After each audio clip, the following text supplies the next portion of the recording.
title poem is Melachrini, or the title is Melachrini, which actually means dark-haired. So, but it's a kind of nickname that a lot of children are given. So it's just like being called Blondie or Curly or whatever. So it's actually quite a normal name. So it was funny. Someone said, "Oh, this title gives nothing away." Actually, it says on the first page, it means dark-featured, dark-haired person. And my grandmother's dowry present was a table.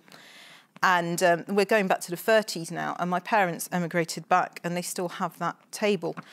There are quite a few Greek words in this, because I think it's quite natural sometimes to use words from other languages, if that's your kind of background. So this is called At Her Grandmother's Table. Melachrini. Do you remember the coral morning when the pigeons gathered in the yard, soft-winged and purling the air with sound?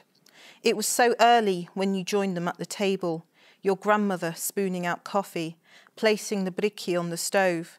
Your grandfather sat hushed and stormless, his eyes filled with wings, peristeria fluttering.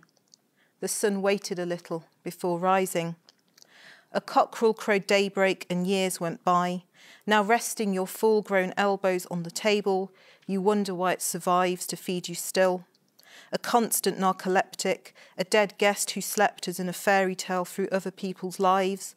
Does this table remember the coffee drinkers who sat by its side, singing to a grandchild as they reached the grains at the base of their cups? I was raised, for the most part, in a flat in London, and I was on very good terms with my downstairs neighbour, and she was 50 years older than me. And she lived by herself. I thought her husband had died, but he hadn't. He'd left her. And she was also a big one for dancing as well in her youth.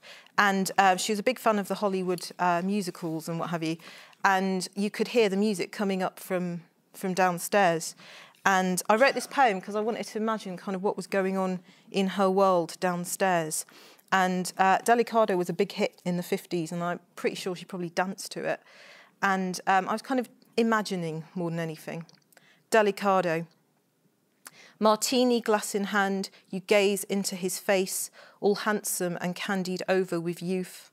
A quick bite of maraschino from the stick before he pulls you over to the peach-lit floor, both of you dancing delicado after midnight with your wedding finger newly banded. It was all orchids then, the world spinning at 78 revolutions per minute, cherry sweet, before your dancing partner found another. And when I lived in the swaying flat above your stuck groove existence, I heard a tremolo of vibrato notes and glissando scales drifting up from underneath my heels. I knew you'd be sinking a melancholy cocktail, toe-tapping Blue Star or Be Mine Tonight, with the band still playing at the Palais Hall, and your glass tremulous and wobbling as if it might shatter into tiny pieces.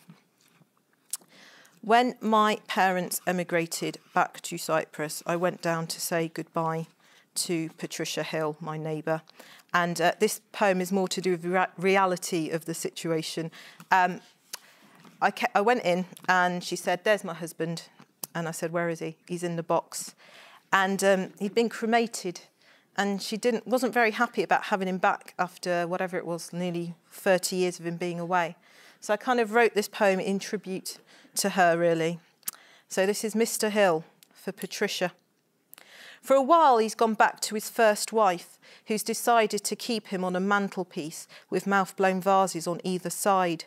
It means she's had to speak to his mistress. They have more in common than she realised, but wonders if her toenails are still painted red.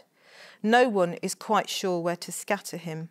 Not her, not their ne'er-do-well grown-up kids, not even the lady with scarlet toenails.